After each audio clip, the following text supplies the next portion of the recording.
kapatid, higit sa lahat ang classmate ko mula Congress hanggang Senado, Senador Manong Dante Marcoleta.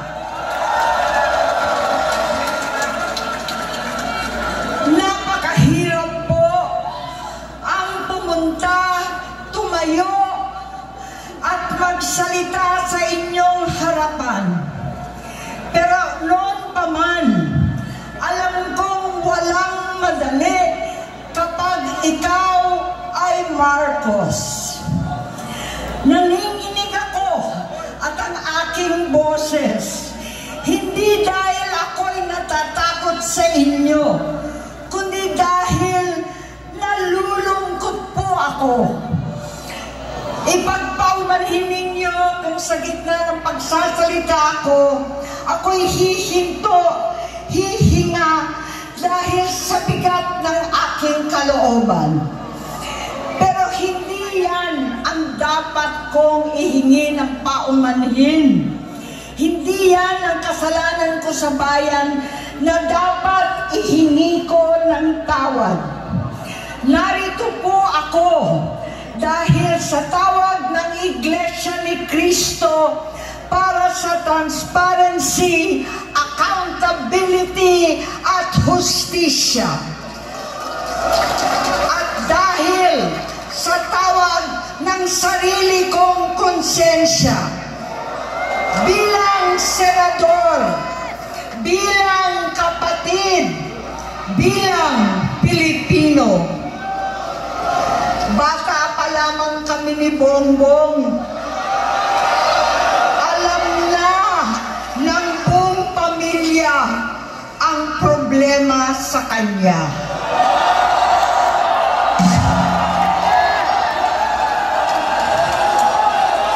Sa totoo lang, mababasa naman ng lahat ang mga testimonya ng aking ama patungkol sa kanyang ugali at gawain. Noon, dahil may tatay pa kami, hindi ko pa siya responsibilidad. Noong tumatanda, ay mas naging nakakabahala. Batid ko na nagda-drug siya.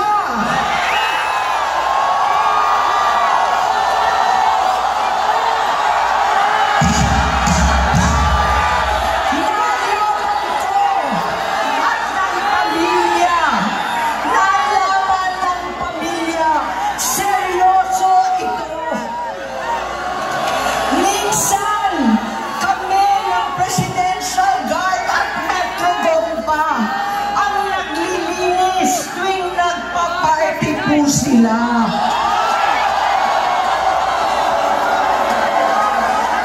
Nabuhay kaming magkakapatid sa ibang bansa.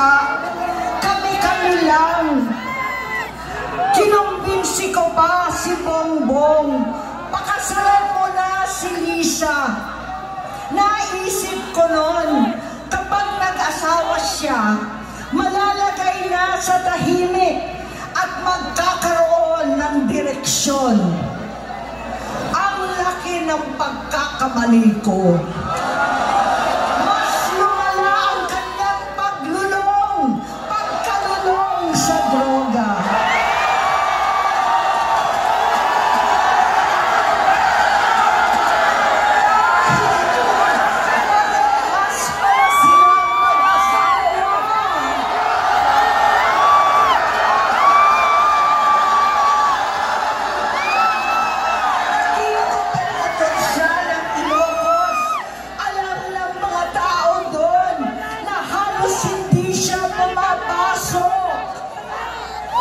Tuwing ko kumprontahin ko siya, ay nagsasabi siyang magbabago na siya, aalisin na niya ang bisyo. Hanggang sa may nagsumbong na naman sa akin na sa paggising pa lang sa umaga, kasabay ng almusal, marijuana pala.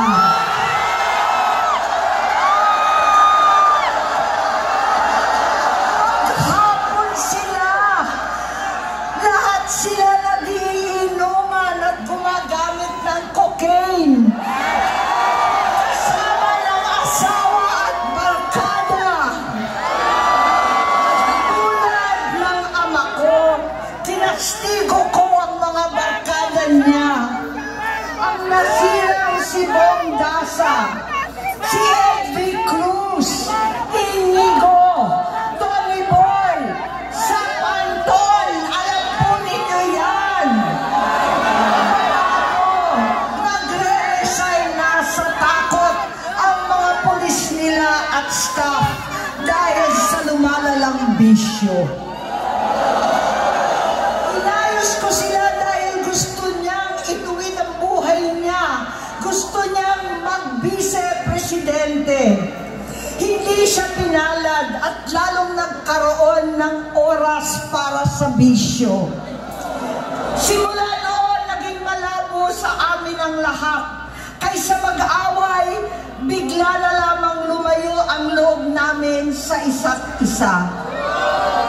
Noong 2016, kasabay ng kampanya ni dating Pangulong Duterte laban sa droga, lumabas ang pangalan ni Bongbong sa listahan. Nakasama siya sa listahan ng mga celebrities, mga artista, Maricel Soriano at iba pa. Masinsinan kong kinausap si Pangulong Rodi. Halos manikluhod ako. Sinabi kong ayon sa kapulisan, dapat unahin, usigin ang mga pusher at saka na lamang sagipin ang mga user. Naligtas si Bongbong. Labis ang takot ko at pag-aalala. Kinausap ko siya at nagsabi siyang talagang siya ay nagbabago na. Muli at lagi, hindi ako nawalan ng pag-asa. Ako'y naniwala ulit. Mula noon na natatanggap ko na lang na balita tungkol sa kapatid ko ay regular na pagpapadoktor. Kaya kumalma naman ako. Inisip ko, totoo, dahil na-opera na ang tuhod niya sa gout. Siguro, totoo na ito. Hanggang nito, nalaman ko na tuloy ang paggamit niya sa mga party na garapalan naghahain ng droga. Pinagmamalaki pa ng mag-asawang kayang-kaya nila ang microdosing ng cocaine. Hati-hatiin daw para 4 na beses sa isang araw. Hindi mabibisto. Ang magpapadoktor, pinalabas nilang pag-stem cell. Nagpapalit daw ng dugo, nagpapa-blood transfusion. Kayang-kaya raw, hindi ko maintindihan ang pinagsasabi. Noong 2021, kahit papano, nagkikita kami at nagkakausap. Sumamba siya sa akin, talagang hinintunan niya. Naniwala ako kasi sabi niya gusto niyang tumakbo. Ang sabi ko, tutulong ako sa abot ng aking makakaya. Ipinakilala ko si Bongbong kay Inday. Naging magkatandem sila. Pagkatapos noon ay biglang hindi na niya ako ulit kilala. Kahit si Inday, nagtataka. Bigla ko na itsapwera. Kahit ganon, nangampanya pa ako para sa kanya. Kahit si Inday na lang ang aking nakakausap. Hindi ko alam bakit ako nakaban sa headquarters nila sa Mandaluyong. Hindi ko alam bakit walang nagre-report sa akin tungkol sa kampanya. Sa totoo lang, masakit mang aminin, nung dinidisqualify na siya, halos papaboran ko na sana dahil may nagsumbong sa akin mula sa kanyang campaign team na gumagamit na naman siya. Nung sinabihan ko, siya at mga taong nasa paligid niya, nagkaisa silang tuluyan akong alisin sa kampanya na ako naman ang bumuo. Sinabi siya ay ma-disqualify para ako ang pumalit. Hindi totoo yun. Iniisip ko ang kalagayan ng aking kapatid at paano siya magsisilbi kung ganyan ang kalagayan niya. Pero pinaparating sa akin na hindi siya lulong at minsan na lamang tuwing nagpa-party. Hindi ko maipaliwanag bakit gusto kong maniwala at hindi mawalan ng pag-asa. Noong nanalo siya, naging pinakamalayo na kami sa isa't isa. Maliban sa opisyal na tagpuan at kapag pumupunta yung nanay namin, hindi ako sumama sa loob ng 3 taon dyan sa Malacanang. Dahil lantaran na doon ang inuman, ang paggamit nila ng cocaine at mga bawal na gamot. Hindi ba nila nakikita, naririnig, kakaiba na siya magsalita. Hindi na maintindihan kung ano-ano na ang sinasabi at wala na sa sarili. Nagtatago sa kabaitan niya ang pang-aabuso niya sa droga. At nagbunga na ito ng mga nakakapinsalang maling desisyon. Hinayaan niyang kumilos ang mga nakapalibot sa kanya. Yung mga umaastang presidente habang nilululong siya ng mga ito. Hindi na kami nagkausap. Sa harap ng publiko, pinipilit kong magmukha kaming maayos. Pero wala na kaming koneksyon. Hindi ko hinihiling na maunawaan ninyo ako, lahat kayo. Sa palagay ko, ang makakaunawa lamang sa akin ay ang mga pamilyang may pinagdaanan sa adiksyon, sa inom, sa sugal, sa alak, sa bisyo, higit sa lahat, sa droga. Pag hindi ko siya nakakasama, buong aking loob na ipasok sa institusyon, ipagamot, iparehab ko na yan. Pero tuwing maghaharap kami noon, hindi kaya ng aking kalooban na gawin yon. Tuwing magsasabi siya sa akin na magbabago na siya, hindi ko siya kayang tiisin. Hindi ko kayang ipagkait sa kanyang pagkakataon at pagbabakasakali. Umaasa ako at laging nananalangin na sana, oo nga, nagbago na siya. Hanggang dumating ang 2024 at 2025, yung bisyo niya na ang dahilan ng pagbaha ng korupsyon, kawalang direksyon, at maling-maling mga desisyon. Walang accountability, wala nang hustisya. Hindi na niya alam ang nangyayari. Hindi na pinapaalam sa kanya ang mga pangyayari. Sinamantala ng mga ito ang paggamit niya ng droga. Kinangkam na nila ang kaban ng bayan, habang ang mga dating tumatawag sa amin ng magnanakaw ay nakakita ng pagkakataon sirain ang lahat. Nagagamit na nila si Bongbong para sirain si Inday. Itinutulak pa nila si Bongbong at ang bayan sa bangin para umastang tagapagligtas. Mula sa pagtraidor at pagpapahamak kay VP Inday, sa confidential funds na kung tutuusin ang galing naman sa opisina ng Pangulo, hanggang sa pagpadukot sa dating Pangulong Duterte para itapo na lamang sa ibang bansa. Ang kabaitan ni Bongbong ay naging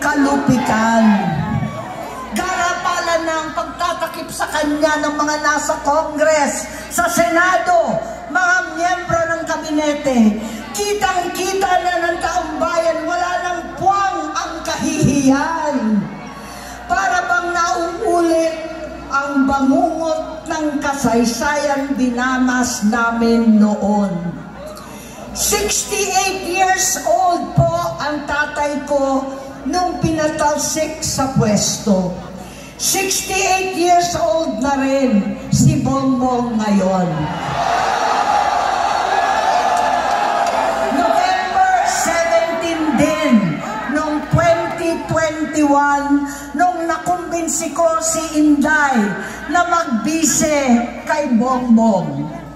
November 18 po, bukas, ang ikatlong araw natin.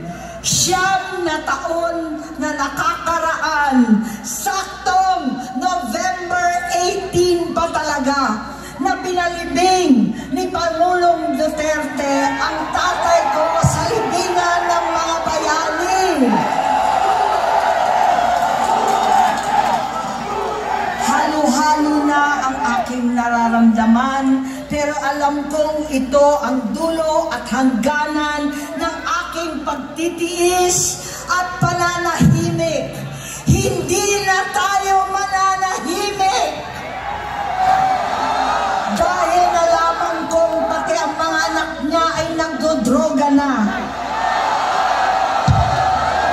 Kinasusuklaman ko pa ang pag-alok ng mag-inang si Sandro ng droga ang aking mga anak at iba pang mga kamag-anak.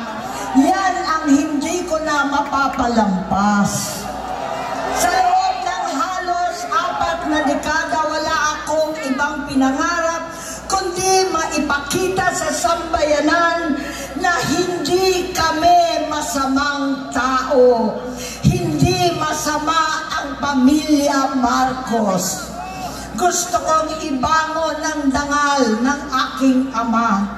Sa pamamagitan na nagpagtatrabaho para sa bayan, sinikap kong maging mabuting gobernador, kinatawan, senador.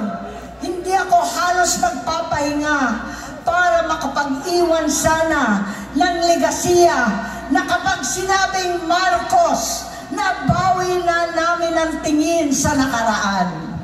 Ngunit sa kagustuhan kong maging responsableng anak, matupad ang pangako ko sa aking ama, nabigo akong maging mabuting kapatid. Naging mahina ako kay Bongbong. Sa kapulisan at sundalo, sa lahat ng mga leader at tagapagpatupad ng batas, siya ang Pangulo natin ngayon. Sinabi ko kung anong kalagayan niya ngayon. Tulungan niyo akong mapabuti ang kanyang kalagayan. Tulungan niyo akong matulungan siya. Hindi niya ako kalaban. Ang kalaban niya ay ang sarili niya. At nadadamay ang bansa sa laban na yan. Bilang senador at lingkod bayan, batid ko ang mga problema at gaya ng bayan, alam ko rin ano ang solusyon. Sa pagkakawatak-watak, patuloy na pamumulitika, pagnanasa sa kapangyarihan ng mga talunan naman, kaguluhan sa Mindanao, alanganing gyera sa China at Estados Unidos, kawalang pananagutan sa flood control scam, garampalan, takipan, panggigipit sa hindi kaalyado, pagkakanulo sa kapwa Pilipino, pagjakip sa dating Pangulong matanda't may sakit upang ihagis lamang sa bansang dayuhan, pagsadsad ng piso, paglaganap ng gutom, paghihingalo ng ekonomiya, at pagsasawalang bahala sa taong bayan. Ang delubyo at kalamidad na nagdudulot ng parusa ang korupsyon na nauwi sa kawalan ng tiwala at hustisya sa Pilipinas, sa kanyang pamahalaan, lahat ng yan ay masusolusyonan kung ikaw, aking kapatid, magsaayos ng iyong sariling kalusugan. Kapag humupa ang ingay sa politika, kapag umuwi na kami sa aming pamilya, hindi bilang senador, kundi bilang ate, bilang si Manang Amy ni Bonget. Kaya itong sasabihin sa harap ng taong bayan, sa harap ninyong lahat, at sa harap ni Bongbong. Bonget, magtatatlong taon na tayong hindi nagkakausap. 3 taon ko nang sinusubukan muli na ako'y pakinggan. Siguro ngayon ay makakarating ng buo ang gusto kong sabihin. Walang mababawasan, hindi madadagdagan. Bongbong, nag-aalala sa'yo si Manang. Tuwing nakikita kita sa TV, gusto kitang puntahan. Napakalaki ng pinagbago mo. Itsura, pagsasalita, takbo ng pag-isip. Minsan, napapatanong ako sa sarili ko, ikaw pa ba yan? Si Bongbong ba talaga yung nakikita ko? Pero ako, aling ko, ako pa rin ito. Ako pa rin ang ate mo na tumayong ama't ina sa inyo sa ibang bansa. Ang kasama no sa sumubok na sanggain lahat ng sakit para sa iyo. Ang kapatid mo na hindi mo kailangan hingan ng tawad dahil agad ka nang ini